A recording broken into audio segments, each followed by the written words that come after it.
Hi, folks. It's Dawn Carbol from Carbol and Associates. Today, I'm going to talk to you about buying a strata and the different things that you need to be aware of when you're looking to purchase strata, which is either a condo usually or a townhome.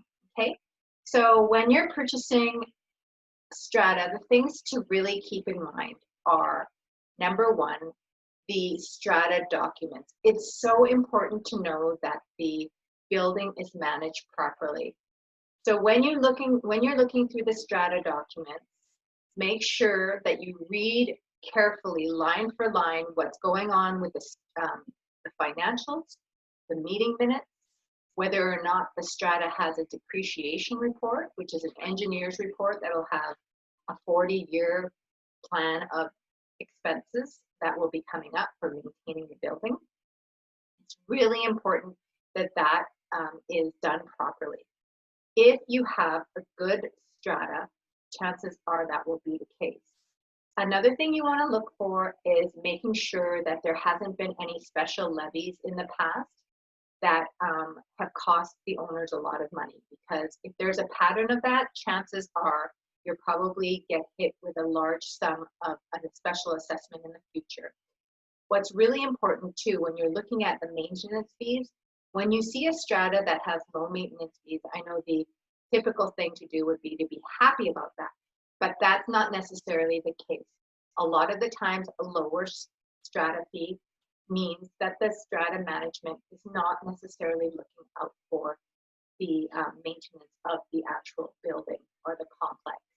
That's not 100% true though. Sometimes, things are being managed within the budget, but a lot of the times it's the case. So be really, really careful when you're reading those items to help you to understand whether or not this is the right strata for you. Okay, another really important thing to remember is when you're buying strata, to look at the restrictions in the bylaws. Make sure that they coincide with the kind of lifestyle you want. Some properties will have no rentals allowed or rentals with restrictions. Some will have age restrictions. Some will have pet restrictions. All of these things will help determine whether or not this is the right home for you.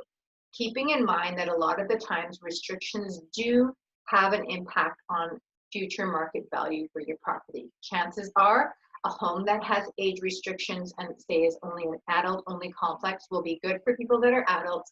But if you go to sell it, it will be a smaller percentage of people that can buy it because, of course, there's a lot of families that are looking to buy as well. Another really important thing to look at when you're buying strata is to look at the developer that has built the building.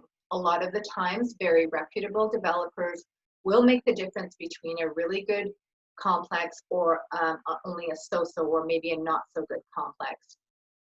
That's really, really important. So do your research, find out who the developer is, Google search them, see what people have said about them. There's a lot of information online that you can gather about that.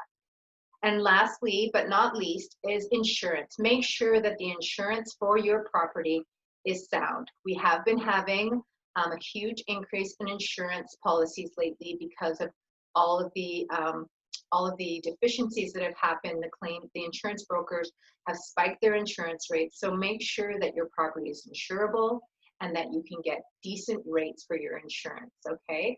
So these are some of the items that I think that are really important when you're buying strata.